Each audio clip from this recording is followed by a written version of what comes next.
uh, essentially having no throat to choke, decentralized.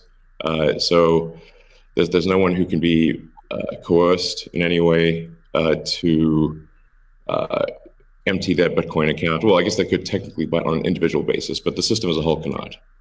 And it has an open ledger, which is also quite good. But transaction volume is low. Transaction cost is high, and usability for the average person is not yet very good. But it has a lot of potential. And I should say that, like, I'm not, and I apologize for taking a long time, but there certainly is a lot to say. In general, I'm a supporter of Bitcoin and the idea of cryptocurrency in general. But as I've said publicly, we do need to watch out for crypto taking, especially Bitcoin, using proof of work to maybe use energy that's maybe a bit too much and not necessarily good for the environment. So, but on balance, I support Bitcoin, and I'm not an investor. The only publicly traded stock I own is Tesla, and the only significant thing I own outside of Tesla is my SpaceX stock that could help create both companies. So, but apart from that, I do own Bitcoin, and Tesla owns Bitcoin, SpaceX owns Bitcoin, and I do personally own a bit of Ethereum and Dogecoin, of course. So. Okay, great, thank you. And we'll get into some of those issues in more depth as well. Jack, how about you? What shaped your views of Bitcoin? The network and the community. It's deeply principled. It's weird as hell. It's always evolving, and it just reminded me of the internet when I was a kid. And I encountered alt cypherpunks when I was fairly young, and this was a topic of discussion for years. I didn't touch it until 2008 when we started Square. Elon and teams at X and PayPal inspired a lot of what we were trying to do, trying to bring in more to a physical world, but we encountered this crazy predatory system that was slow, that was obtuse. And I think, one of the things that we tried to do, which X and PayPal also tried to do, is build an abstraction layer around this complication and around this predatory nature that the financial industry can tend to be, and make it work for people. But when I saw Bitcoin in 2009, you see a chance to replace the whole foundation.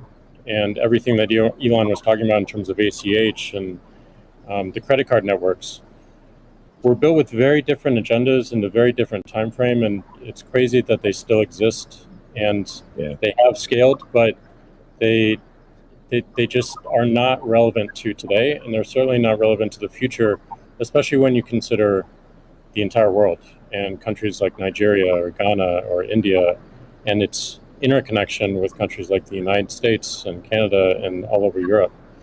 So what really drove my thinking and drives my passion around it is, like, if the internet gets a chance to get a native currency, what will that be? And to me, it's Bitcoin because of those principles, because of that creation story, because of its resilience, because of the number of tests it's been. But what inspires me the most is just the community driving it. It just reminds me of the early internet. It's the only reason that I have a career, because I learned so much from people like who are building Bitcoin today, and I continue to learn in that sense, and I'm so grateful for it. So that's a good segue into the next question I'd like to ask you, Jack. Is you said before that Bitcoin changes everything. Can you speak more to that? Well, I just think that a lot of what we experience in life, when you really get down to the foundation, a lot of our monetary policies, a lot of our monetary systems cause so much distraction and so much cost. And when you get to a system where you have the potential for people to truly own it, they can verify it themselves. You don't have to have trust going in. You don't have to trust it at all. You can verify it. through source code or whatever your appetite is, and that any particular person can help drive the future of it. And at the same time, it's not controlled by any state, it's not controlled by any bank, it's not controlled by any corporation. And these three parties of people who participate in the network, people who mine, and also the developers, constantly debating the correct roadmap and the way forward, is a beautiful thing. And I don't know of many other consensus-based models that have existed at that scale for this long with this amount of success, and we're still fairly early. So when, I met a woman in Ethiopia 2 years ago, and she was trying to create the lift for Ethiopia. Elon, I think I reached out to you at that time as well because she really wanted some Teslas. She still has to take paper fiat cash from her passengers and pay all of her drivers in the same way because there's no monetary system that she can utilize. There's nothing digital. And Africa as a continent is hugely interconnected from a monetary standpoint, but also hugely taxed in that same way. So a lot of the potential that I see, the internet having a native currency helps her build her business in a much faster way. And also, if you consider something like Bitcoin existing before YouTube, before Twitter, before Facebook, a lot of the business models that we have today would not be the same. We would certainly not have the dependency we have upon the advertising business model if Bitcoin existed pre-Twitter. And I think the amount of business models that it enables, the amount of innovation it enables going forward, especially when you can consider the whole internet instead of going country by country by country by country, which you have to whenever you're doing with finance, it really just opens the aperture. And that is what I want to see in my lifetime is a currency that is standard and sound for the internet that everyone can use. Great. A hallmark of Bitcoin is its fixed supply of 21 million coins. Elon referenced that earlier. It may be the first system that humans have created that humans cannot later change. Kathy, I'm curious, with your background in monetary history and macroeconomics, what are your thoughts on that type of system? Oh, well, I'll recount the story about Art Laffer and our going through the paper. And he said, as I said, first rules-based monetary system, global, ever. This is a very big idea. Once we had convinced him of the ecosystem itself. Now, this is the role that it's playing, given that the rule is a quantity rule, that 21 million units, is really a store of value role. So there are three roles of money. Store of value, very important. The means of exchange, so for transactions, and the unit of account. Every good priced in terms of whatever the unit is. So store of value is its primary use right now. The others exist. Unit of account, reserve currency of the crypto asset ecosystem. That's being seeded a little bit towards stable coins right now. But the store of value is a very big role. And means of exchange with apps built on top of the Bitcoin blockchain, we think is going to become more of a reality. Right now, high value transactions take place over Bitcoin, and that is a very useful role. So we look at those, and I remember saying to Art, "How big could this be?" And he said, "Well, how big is the U.S. monetary base?" Well, today it's $8 trillion. $8 trillion. At the time we were talking, it was $4 trillion. So we've gone through another crisis since then. And so the store of value, this idea that purchasing power will go up over time if demand rises relative to supply. Supply ultimately fixed at 21 million units. That's a very good thing. Purchasing power going up globally around the world. And this idea that it's a hedge against confiscation of wealth. And that can take place in a myriad of ways. But inflation, and especially hyperinflation in emerging markets, is the primary way. Talk about destroying purchasing power. So that's a very big idea. And I'll also mention deflation. In some ways, it's a hedge against deflation. I know some people are confused that we at ARC think that we're in a deflationary environment here in the United States. If that is true, the odds of a hyperinflation in the rest of the world, especially in emerging markets, is also true. So, but this deflation, and we learned from 0809, there's counterparty risk associated with deflation. And I think Bitcoin would be a hedge against that eventuality as well. So it's a very big idea. Right. I suspect among us, there's not a lot of debate about Bitcoin's potential as a store of value. But Jack, you referenced earlier it being or becoming the native currency of the internet. Can you speak more to that, and also how it relates to maybe how institutions think about it? Yeah, I mean, like just simple example. If I happen to be in Ghana and my family's in Nigeria, currently I can take anywhere from and I need to send money back, anywhere from 10 to 30% off the top just to send that money back. Whereas if you just focus on the worldwide remittance problem, Bitcoin solves so many of those problems today instantly without having to go through any intermediaries or any slowness or complicated systems that a corporation or a state created. So I think having sound money that is separate from the state is the idea. Having it completely verifiable by everyone, including the state, including corporations, including individuals, including developers who want to build on top of it, is quite powerful, and that's what keeps it secure and strong. And I think that's we need more of that, which is why this one of the reasons why this conversation is so important is as entities come into the space, it's not just buying an asset and holding on to an asset and treating it as an investment. There's something special that created this, and something precious and something very unique, which has to be protected, and we need to do whatever we can to help that thrive as well. Elon, I'm curious your opinion on this. You mentioned earlier about Bitcoin's throughput, or the importance of throughput, maybe some concerns around Bitcoin. Can you speak? Do you think Bitcoin can become peer-to-peer cash? Well, Bitcoin does have a fundamental scarcity limit at the base layer that's designed in. That doesn't mean you can't have some layer 2 system in theory like Lightning. And I understand Lightning is doing well in some small countries. There's some question mark as to whether you need a money transmitter license.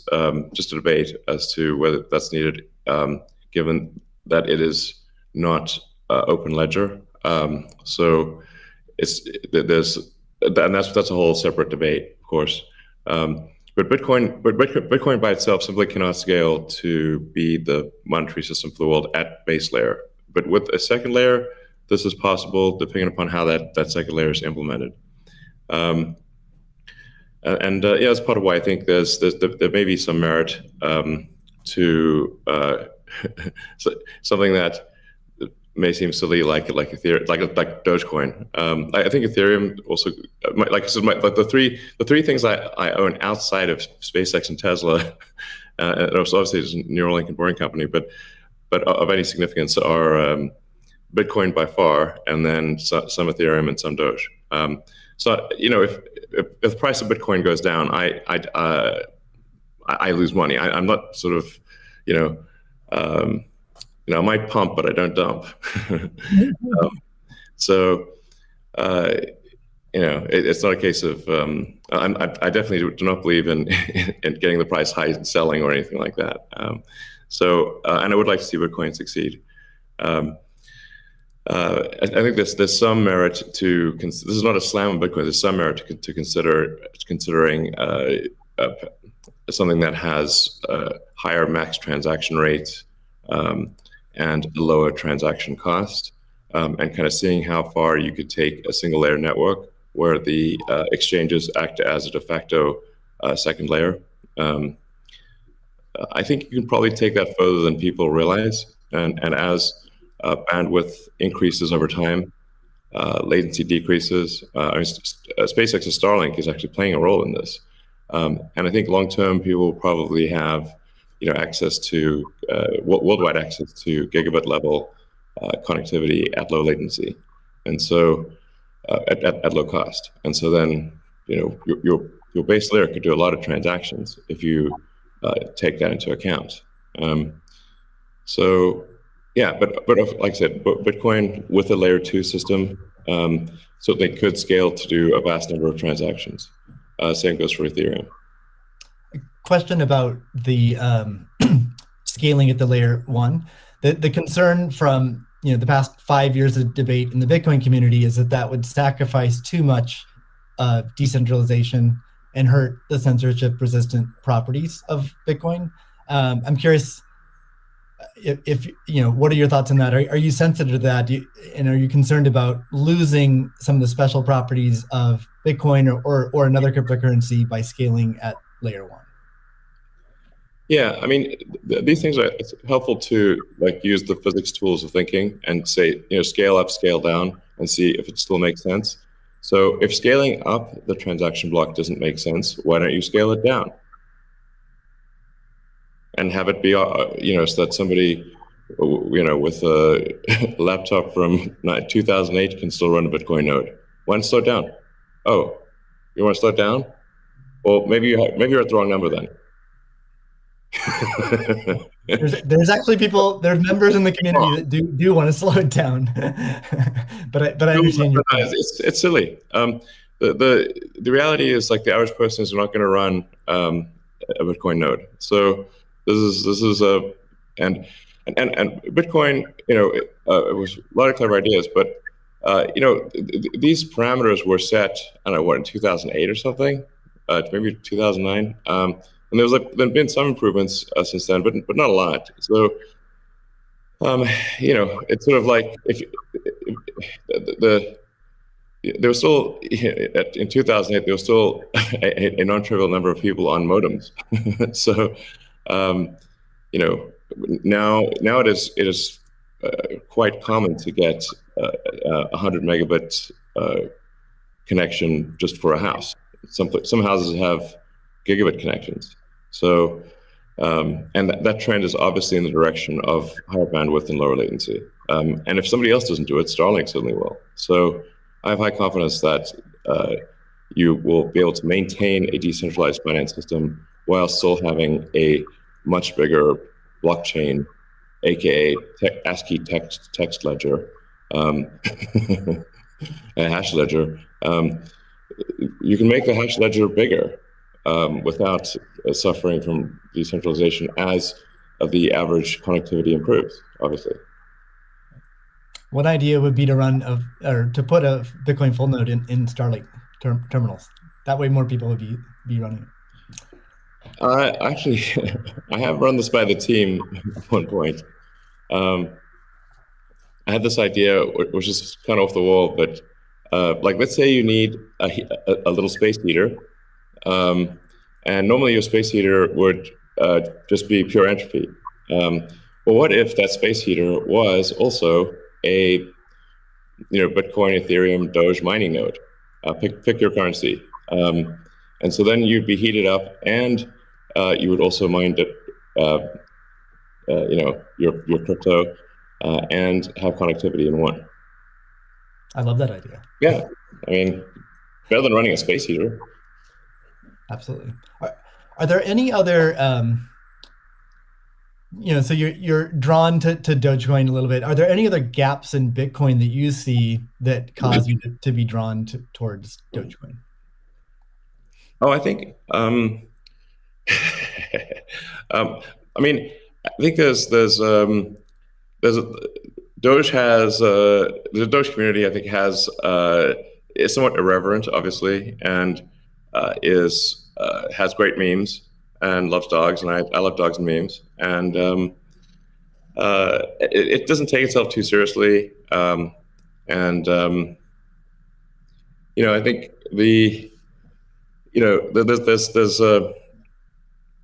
there's Occam's razor, which is the simplest answer is the most likely. It's a summary of Occam's razor.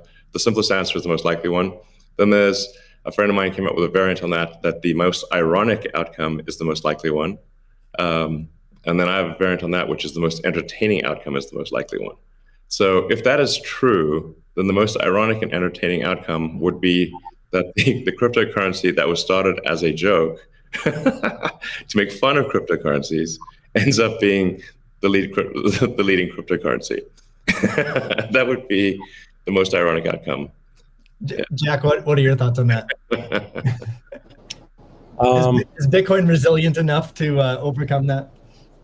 I think it's resilient, but also I think like you find, I mean, that's what attracts me to Bitcoin in the first place is the irreverence. A lot of that just brings it forward, and at first go it makes it a little bit inaccessible, but as people get into it, it makes it more accessible and more spreadable. And I absolutely think the resilience is there. I think it's important to have fun as well. And anyway folks can express themselves. I think that goes back to the main idea of like how do we create a native currency for the internet? Anything that goes towards that path, like that's whatever wackiness or fun we can have along the way. That's going to make it a lot more enjoyable, and it's going to make a lot more people want to use it. I'd also point out there's nothing stopping someone from creating a Bitcoin wallet that's like fun and has memes, has dogs. That's possible as well. Great. Let's move on right now at this point. Let's move on to the next topic, which is Bitcoin and energy. It's a really hot topic that lots of people are talking about. Let's start with Elon. You've been vocal on this. You've said that. I mean, you said many things about it. You've also said that Tesla will resume payments in Bitcoin payments if the renewable energy is approximately 50% and sort of looks like it's on a positive future trend. What do you think the state of things are with respect to that? Yeah, so I do think that there appears to be a positive trend in the energy usage of Bitcoin. Actually, part of this is due to the drop in Bitcoin price. What I observed, or what I thought I was seeing, there may be some disagreements on this, but from when Tesla announced that it had acquired Bitcoin and was doing Bitcoin transactions, there was a massive run-up in the Bitcoin price, and also a massive increase in the amount of energy used to mine Bitcoin. And I think I understand renewable energy quite a bit. I mean, Tesla does solar and interacts with a lot of wind generation through our mega pack, because basically need to store energy from wind and from solar. So we're pretty plugged into the renewable energy industry. And there's just no way that you could basically double or triple the amount of energy in such a short period of time with renewables. You could shovel coal that fast. And so I was like, look, this is too sketchy. Tesla's mission is accelerating the advent of sustainable energy. We can't be the company that does that and also not do appropriate diligence on the energy usage of Bitcoin. So all I did was I said, look, we're going to suspend Bitcoin transactions for now. We're not selling any Bitcoin, nor am I selling anything personally, nor is SpaceX selling any Bitcoin. Again, I want to emphasize SpaceX, Tesla, and I own Bitcoin. I also own a little bit of Ethereum and Doge, but the companies just own Bitcoin, and the Bitcoin that I own is worth much more than the Ethereum or Doge. So clearly, if I'm, if these actions negatively affect me financially, if I was purely financially motivated, then I would not express this reticence about Bitcoin energy usage. Now, it looks like Bitcoin is shifting a lot more towards renewables, and a bunch of the heavy-duty coal plants that were being used, unequivocally being used, this is not a question mark, have been shut down, especially in China. So I think it's probably, I we want to do a little bit more diligence to confirm could confirm that the percentage of renewable energy usage is most likely sort of at or above 50%, and that there is that there is a trend towards increasing that number, and if so, then Tesla will resume Bitcoin